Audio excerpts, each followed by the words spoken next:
Hello, and welcome back to Baby Elias's stories. We now return to Feet of Clay by Terry Pratchett. Part 17.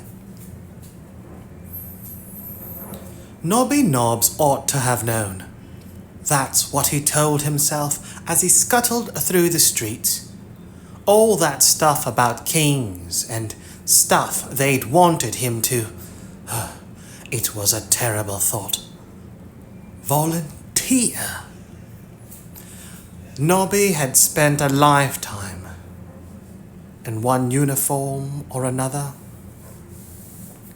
And one of the most basic lessons he learned was that men with red faces and plummy voices never, ever gave cushy numbers to the likes of Nobby.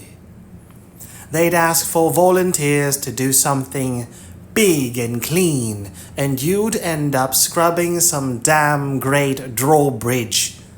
They'd say, "Anyone here like good food?" and you'd be peeling potatoes for a week.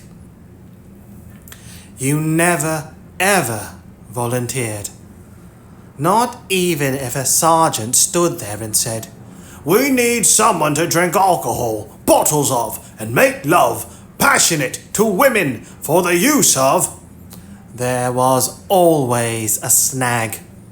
If a choir of angels asked for volunteers for paradise to step forward, Nobby knew enough to take one smart pace to the rear.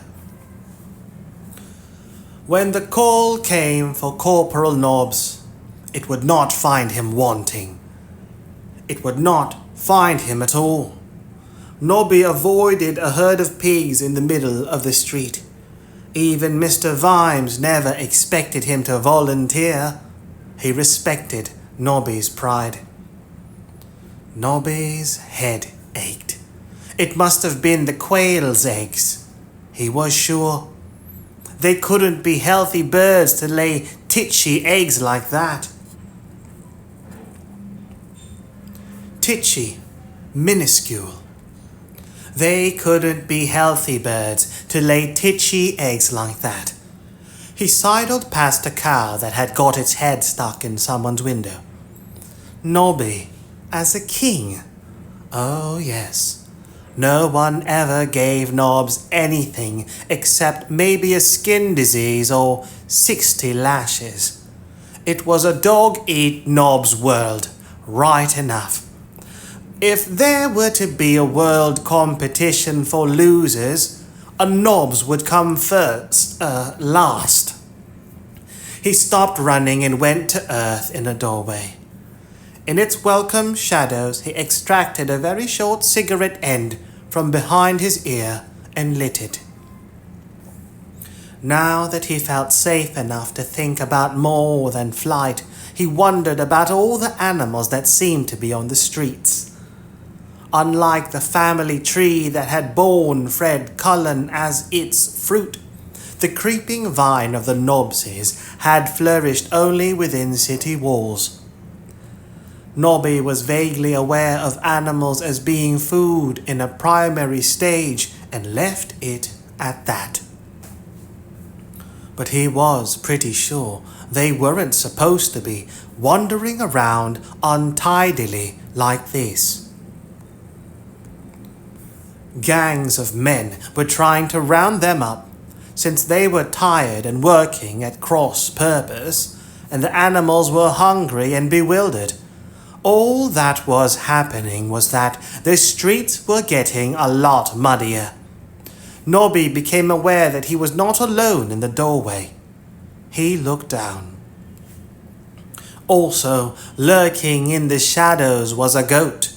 It was unkempt and smelly, but it turned its head and gave Nobby the most knowing look he'd ever seen on the face of an animal.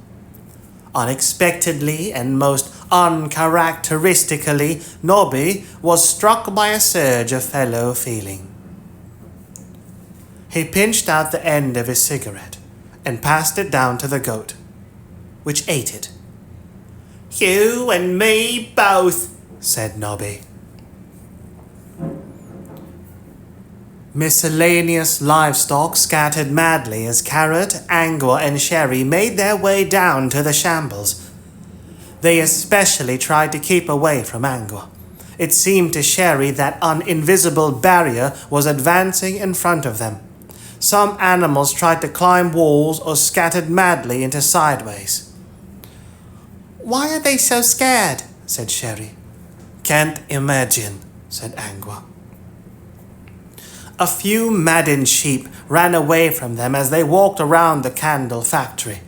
Light from its high windows indicated that candle making continued all night. "They make nearly 500,000 candles every 24 hours, said Carrot. "I heard they've got very advanced machinery. It sounds very interesting. I'd love to see it." At the rear of the premises, light blazed out into the fog. Crates of candles were being manhandled onto a succession of carts. "Looks normal enough," said Carrot, as they eased themselves into a conveniently shadowy doorway. "Busy, though." "I don't see what good this is going to do," said Angua. "As soon as they see us, they can destroy any evidence. And even if we find arsenic, so what? There's no crime in owning arsenic, is there?" Is there a crime in owning that?" whispered Sherry. A golem was walking slowly up the alley. It was quite unlike any other golem they had seen. The others were ancient and had repaired themselves so many times they were as shapeless as a gingerbread man. But this one looked like a human, or at least like humans wish they could look. It resembled a statue made of white clay. Around its head, part of the very design, was a crown. "I was right," murmured Carrot. "They did make themselves a golem. The poor devils. They thought a king would make them free." "Look at its legs," said Angua. As the golem walked, lines of red light appeared and disappeared all over its legs and across its body and arms. "It's cracking," she said. "I knew you couldn't bake pottery in an old bread oven," said Sherry. "It's not the right shape." The golem pushed open a door and disappeared into the factory. "Let's go," said Carrot. "Commander Vimes told us to wait for him," said Angua. "Yes, but we don't know what might be going on in there," said Carrot. "Besides, he likes us to use our initiative. We can't just hang around now." He darted across the alley and opened the door. There were crates piled inside, with a narrow passageway between them. From all around them, but slightly muffled by the crates, came the clicking and rattling of the factory. The air smelled of hot wax.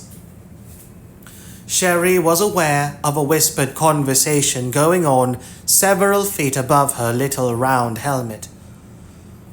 "I wish Mr. Vimes hadn't wanted us to bring her. Supposing something happens to her." "What are you talking about?" "Well, you know, she's a girl." "So what? There's at least 3 female dwarves in the watch already, and you don't worry about them." "Oh, come on. Name one." "Lars Skulldrinker for a start." "No. Really?" "Are you calling this nose a liar?" "But he broke up a fight in the Miner's Arms single-handedly last week." "Well, why do you assume females are weaker? You wouldn't worry about me taking on a vicious bar crowd by myself." "I'd give aid when necessary." "To me or to them?" "That's unfair." "Is it?" "I wouldn't help them unless you got really rough." "And so?" "And they say chivalry is dead." "Anyway, Sherry is a bit different. I'm sure she's good at alchemy, but we'd better watch her back in a fight. Hold on." They stepped out into the factory. Candles whirled overhead, hundreds of them, thousands of them, dangling by their wicks from an endless belt of complex wooden links that switch-backed its way up and down the long hall. "I heard about this," said Carrot. "It's called a producing line. It's a way of making thousands of things that are all the same. But look at the speed! I'm amazed the treadmill can." Angua pointed. There was a treadmill creaking around beside her, but there was nothing inside it. "Something's got to be powering all this," said Angua. Carrot pointed. Further up the hall, the switchbacks of the line converged in a complicated knot. There was a figure somewhere in the middle, arms moving in a blur. Just beside Carrot, the line ended at a big wooden hopper. Candles cascaded into it. No one had been emptying it, and they were tumbling over the pile and rolling onto the floor. "Cheery," said Carrot, "do you know how to use any kind of weapon?" No, Captain Carrot." "Right. You just wait in the alley then. I don't want any harm coming to you." She scuttled off, looking relieved. Angua sniffed the air. "There's been a vampire here," she said. "I think we'd..." Carrot began. "I knew you'd find out. I wish I'd never bought the damn thing. I've got a bow, I warn you. I've got a crossbow." They turned. "Ah, Mr. Carey," said Carrot cheerfully. He produced the badge. "Captain Carrot, Ankh-Morpork City Watch. I know who you are. I know who you are. And what you are too. I knew you'd come. I've got a bow and I'm not afraid to use it." The crossbow's point moved uncertainly, proving him a liar. "Really?" said Angua. "What we are?" "I didn't even want to get involved," said Carrie. "It killed those old men, didn't it?" "Yes," said Carrot. "Why? I didn't tell it to." "Because they helped make it, I think," said Carrot. "It knew who to blame." "The golems sold it to me," said Carrie. "I thought it'd help build up the business, but the damn thing won't stop." He glanced up at the line of candles whirring overhead, but jerked his head back before Angua could move. "Works hard, does it?" "Ha!" But Carrie didn't look like a man enjoying a joke. He looked like a man in private torment. "I've laid off everyone except the girls in the packing department. And they're on 3 shifts and overtime. I've got 4 men out looking for tallow, 2 negotiating for wicks, and 3 trying to buy more storage space." "Then get it to stop making candles," said Carrot. "It goes off into the streets when we run out of tallow. You want it walking around looking for something to do?" "Hey, you two, stay together," Carrie added urgently, waving the crossbow. "Look, all you have to do is change the words in its head," said Carrot. "It won't let me. Don't you think I've tried?"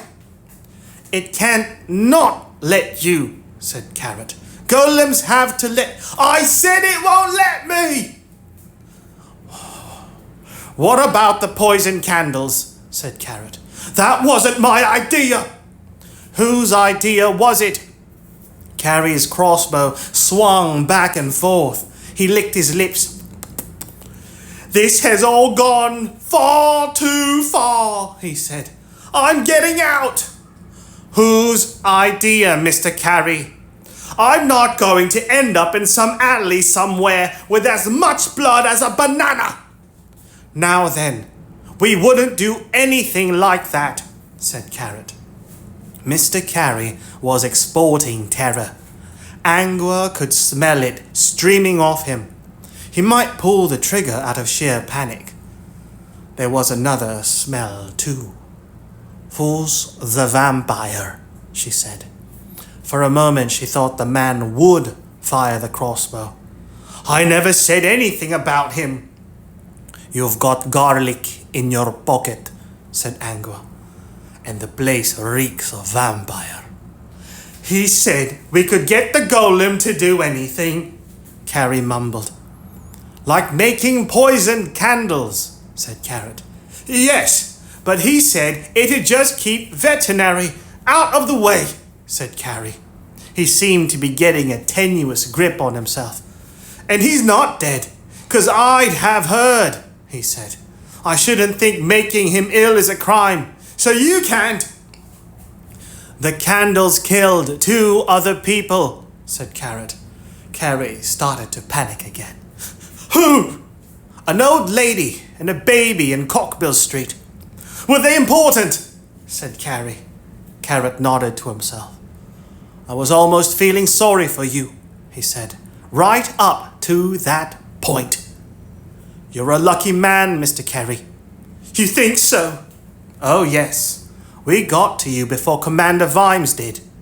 Now, just put down the crossbow, and we can talk about. There was a noise, or rather the sudden cessation of a noise that had been so pervasive that it no longer been consciously heard. The clacking line had stopped. There was a chorus of little waxy thuds as the hanging candles swung and hit one another, and then silence unrolled. The last candle dropped off the line, tumbled down the heap in the hopper, and bounced on the floor. And in the silence, the sound of footsteps. Carrie started to back away. Too late, he moaned. Both Carrot and Angua saw his finger move. Angua pushed Carrot out of the way as the claw released the string. But he had anticipated this, and his hand was already flinging itself up and across. She heard the sickening, tearing noise as his palm whirled in front of her face, and his grunt as the force of the bolt spun him round. He landed heavily on the door, clutching his left hand. The crossbow bolt was sticking out of the palm. Angua crouched down. It doesn't look barbed. Let me pull. Carrot grabbed her wrist. The point's silver. Don't touch it. They both looked up as a shadow crossed the light. The king golem looked down at her. She felt her teeth and fingernails begin to lengthen. Then she saw the small round face of Sherry peering nervously around a pile of crates. Angua fought down her werewolf instincts, screamed, "Stay right there!" at the dwarf and at every swelling hair follicle, and hesitated between pursuing the fleeing Carrie and dragging Carrot to safety. She told her body again that a wolf shape was not an option. There were too many strange smells, too many fires. The golem glistened with tallow and wax. She backed away. Behind the golem, she saw Sherry look down at the groaning Carrot, and then up at a fire axe hooked on the wall. The dwarf took it down and weighed it vaguely in her hands. Don't try, Angua began. Oh no, moaned Carrot. Not that one! Sherry came up behind the golem at a run and hacked at its waist. The axe rebounded, but she pirouetted with it and caught the statue on the thigh, chipping off a piece of clay. Angua hesitated. Sherry's axe was making blurred orbits around the golem while its wielder yelled more terrible battle cries.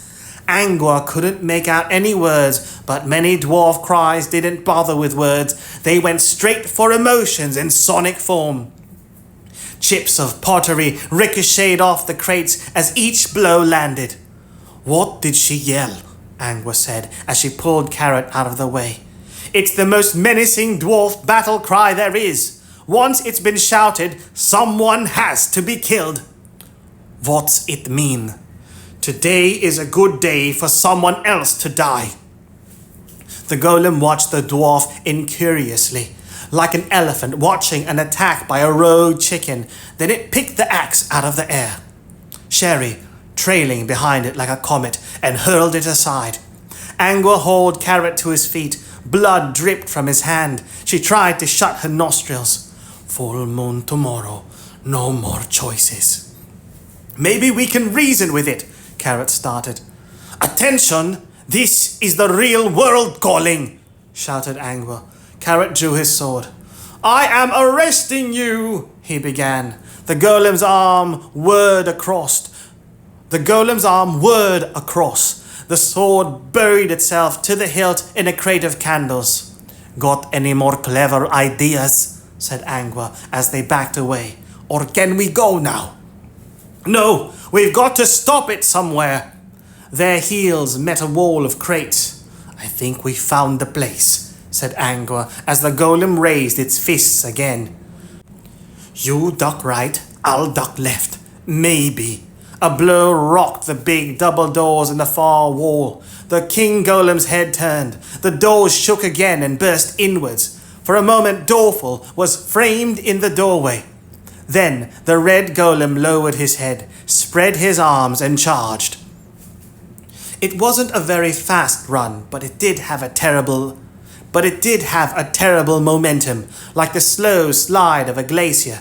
The floorboards shook and drummed under him. The golems collided with a clang in the middle of the floor. Jagged lines of fire spread across the king's body as cracks opened, but it roared and caught up Dorfel around the middle and tossed him against the wall. "Come on," said Angua. "Now can we find Cheery and get out of here?"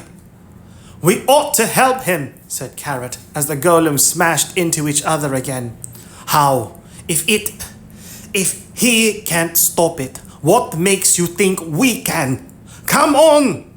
Carrot shook her off. Dorfel picked itself up from among the bricks and charged again. The golems met, scrambling at one another for purchase. They stood locked for a moment, creaking, and then Dorfel's hand came up, holding something. Dorfel pushed himself back and smashed the other golem over the head with its own leg. As it spun, Dorfel's other hand lashed out, but was grabbed. The king swiveled with a strange grace, bore Dorfel to the floor, rolled and kicked out. Dorfel rolled too. He swung out his arms to stop himself and looked back to see both his feet pinwheeling into the wall. The king picked up its own leg, balanced for a moment, and joined itself together. Then its red gaze swept the factory and flared when it caught sight of Carrot. "There must be a back way out of here," muttered Angua. "Carry got out." The king started to run after them, but hit an immediate problem. It had put its leg on back to front. It began to limp in a circle, but somehow the circle got nearer to them. "We can't just leave Dorfel lying there," said Carrot. He pulled a long metal rod out of a stirring tank and eased himself back down to the grease-crusted floor. The king rocked towards him. Carrot hopped backwards, steadied himself on a rail, and swung. The golem lifted its hand, caught the rod out of the air, and tossed it aside. It raised both fists and tried to step forward. It couldn't move. It looked down. "This," said what remained of Dorfel, gripping its ankle. The king bent and swung one hand with the palm edgewise and calmly sheared the top of Dorfel's head. It removed the chem and crumpled it up. The glow died in Dorfel's eyes. Angua cannoned into Carrot so hard he almost fell over. She wrapped both arms around him and pulled him after her. "It just killed Dorfel, just like that," said Carrot. "It's a shame, yes," said Angua, "or it would be if Dorfel had been alive. Carrot, they're like machinery. Look, we can make it to the door." Carrot shook himself free. "It's murder," he said. "We're watchmen. We can't just watch. It killed him." "It's an it, and so's he. Commander Vimes said someone has to speak for the people with no voices." He really believes it, Angua thought. Vimes puts words in his head. "Keep it occupied," he shouted, and darted away. "How? Organize a sing-song? I've got a plan." "Oh, good." Vimes looked up at the entrance of the candle factory. He could dimly see 2 cressets burning on either side of a shield. Look at that, will you? He said. Paint not dry, and he flaunts the thing for all the world to see. What's that, sir? Said Detritus. His damn coat of arms. Detritus looked up. Why's it got a lighted fish on it? He said. In heraldry, that's a poisson, said Vimes bitterly. And it's supposed to be a lamp. A lamp made out of a poisson? Said Detritus. Well, dear Safagum. DER''SAFMG. At least it's got the motto in proper language, said Sergeant Cullen, instead of all the old-fashioned stuff no one understands.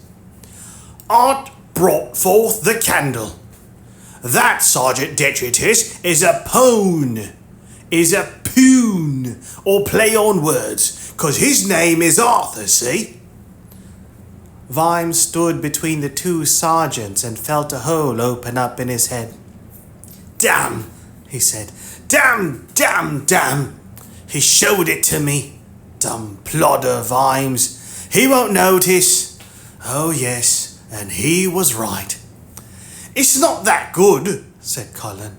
I mean, you've got to know that Mr. Carey's first name is Arthur. Shut up, Fred, said Vimes. Shut up, Fred, snapped Vimes. Shutting up right now, sir.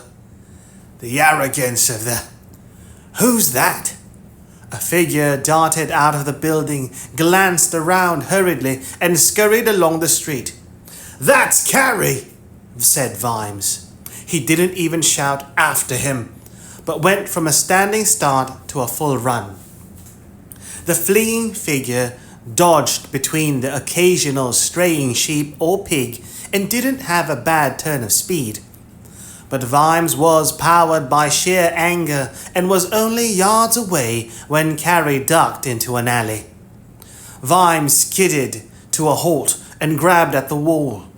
He'd seen the shape of a crossbow, and one of the things you learned in the watch, that is, one of the things which hopefully you'd have a chance to learn, was that it was a very stupid thing indeed to follow someone with a crossbow into a dark alley where you'd be outlined against any light there was.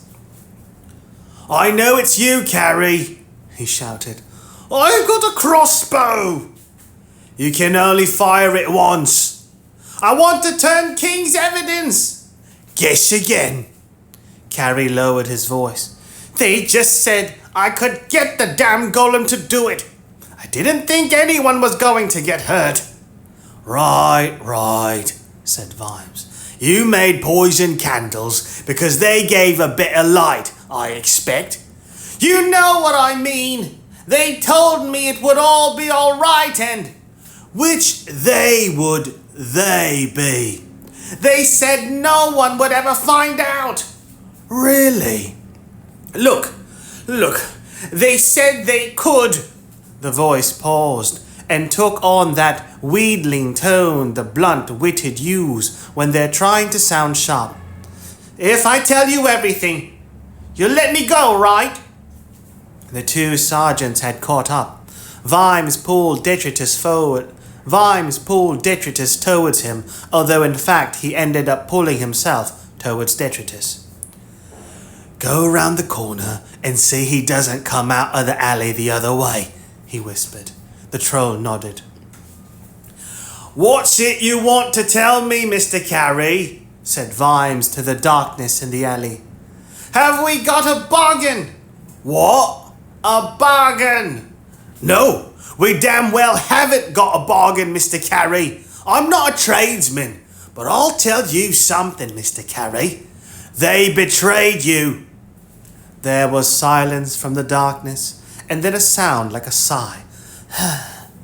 Behind Vimes, Sergeant Collins stamped his feet on the cobbles to keep warm. You can't stay in there all night, Mr. Carey, said Vimes. There was another sound, a leathery sound. Vimes glanced up into the coils of fog. Something's not right, he said. Come on! He ran into the alley. Sergeant Cullen followed. on the basis that it was fine to run into an alley containing an armed man provided you were behind someone else. A shape loomed at them. Detritus? Yes, sir. Where did he go? There are no doors in the alley. Then his eyes grew more accustomed to the gloom. He saw a huddled outline at the foot of a wall, and his foot nudged a crossbow. Mr. Carey? He knelt down and lit a match. Oh, nasty, said Sergeant Cullen. Something's broken his neck. Dead, is he? Said Detritus. You want I should draw a chalk line round him? I don't think we need bother, Sergeant. It no bother. I got the chalk right here. Vimes looked up. Fog filled the alley, but there were no ladders, no handy low roofs. Let's get out of here, he said. Angua faced the king. She resisted a terrible urge to change. Even a werewolf's jaws probably wouldn't have any effect on the thing. It didn't have a jugular. She daren't look away. The king moved uncertainly, with little jerks and twitches that in a human would suggest madness. Its arms moved fast but erratically, as if signals that were being sent were not arriving properly. And Dorfel's attack had left it damaged. Every time it moved, red light shone from dozens of new cracks. You're cracking up, she shouted. The oven wasn't right for pottery. The king lunged at her. She dodged and heard its hand slice through a rack of candles. You're cranky. You're baked like a loaf. You're half-baked. She drew her sword. Sing! She didn't usually have much use for it. She found a smile would invariably do the trick. A hand sliced the top of the blade. Thump! She stared at the sheared metal in horror, and then somersaulted back as another blow hummed past her face. Her foot rolled on a candle, and she fell heavily, but with enough presence of mind to roll before a foot stamped down. Thump! Where have you gone? She yelled. Can you get it to move a little closer to the doors, please? Said a voice from the darkness on high. Carrot crawled out along the rickety structure that supported the production line. Carrot! Almost there! The king grabbed at her leg. She lashed out with her foot and caught it on the knee. To her amazement, she made it crack. But the fire below was still there. The pieces of pottery seemed to float on it. No matter what anyone did, the golem could keep going, even if it were just a cloud of dust held together. Ah, right, said Carrot, and dropped off the gantry. He landed on the king's back, flung one arm around its neck and began to pound on its head with the hilt of his sword. It staggered and tried to reach up to pull him off. Got to get the words out, Carrot shouted as the arms flailed at him. It's the only way! The king staggered forward and hit a stack of boxes, which burst and rained candles over the floor. Carrot grabbed its ear and tried to twist. Angua heard him saying, You have the right to a lawyer! Carrot, don't bother with its damn rights! You have the right to... Just give it the last ones! There was a commotion in the gaping doorway, and Vimes ran in, sword drawn. Oh, gods! Sergeant Detritus! Detritus appeared behind him. Sir! Crossbow bolt through the head, if you please. If you say so, sir. Its head, Sergeant. Mine is fine. Carrot, get down off the thing. Can't get its head off, sir. We'll try 6 feet of cold steel in the ear, just as soon as you let the damn thing go. Carrot steadied himself on the king's shoulders, tried to judge his movement as the thing staggered around and leapt. He landed awkwardly on a sliding heap of candles. His leg buckled under him, and he tumbled over until he was stopped by the inert shell that had been Dorfel. "Hey, look this way, mister," said Detritus. The king turned. Vimes didn't catch everything that happened next, because it all happened so quickly. He was merely aware of the rush of air and the gloink of the rebounding bolt mingling with the wooden juddering noise as it buried itself in the door frame behind him. And the golem was crouching down by Carrot, who was trying to squirm out of the way. It raised a fist and brought it down. Vimes didn't even see Dorfel's arm move, but there it was. There. Suddenly gripping the king's wrist. Tiny stars of light went nova in Dorfel's eyes. As the king jerked back in surprise, Dorfel held on and levered himself up on what remained of his legs. As he came up, so did his fist. Time slowed. Nothing moved in the whole universe but Dorfel's fist. It swung like a planet, without any apparent speed, but with a drifting unstoppability. And the king's expression changed. Just before the fist landed, it smiled. The golem's head exploded. Vimes recalled it in slow motion. 1 long second of floating pottery and words. Scraps of paper flew out. Dozens, scores of them, tumbling gently to the floor. Slowly, peacefully, the king hit the floor. The red light died. The cracks opened. And then there were just pieces. Dorfel collapsed on top of them. Angua and Vimes reached Carrot together. "He came alive," said Carrot, struggling up. "That thing was going to kill me, and Dorfel came alive." But that thing had smashed the words out of his head. A golem has to have words. "They gave their own golem too many, I can see that," said Vimes. He picked up some of the coils of paper. "Create peace and justice for all. Rule, use wisely. Teach us freedom. Lead us to." Poor devil, he thought. "Let's get you home. That hand needs treating," said Angua. "Listen, will you?" said Carrot. "He's alive!" Vimes knelt down by Dorfel. The broken clay skull looked as empty as yesterday's breakfast egg, but there was still a pinpoint of light in each socket.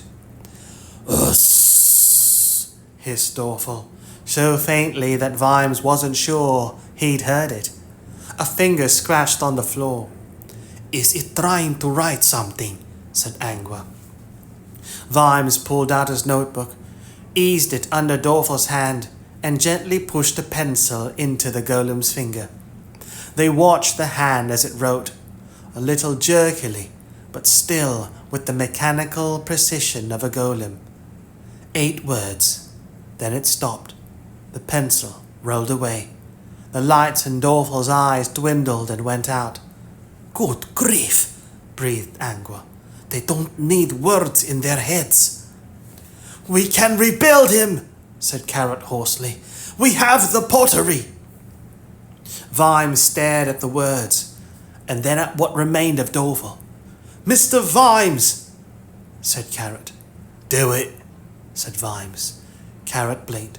"Right now," Vimes said. He looked back at the scroll in his book. "Words in the heart cannot be taken." "And when you rebuild him," he said, "when you rebuild him, give him a voice, understand? And get someone to look at your hand." "A voice, sir?" "Do it." "Yes, sir." "Right." Vimes pulled himself together. "Constable Angua and I will have a look around here. Off you go." He watched Carrot and the troll carry the remains out.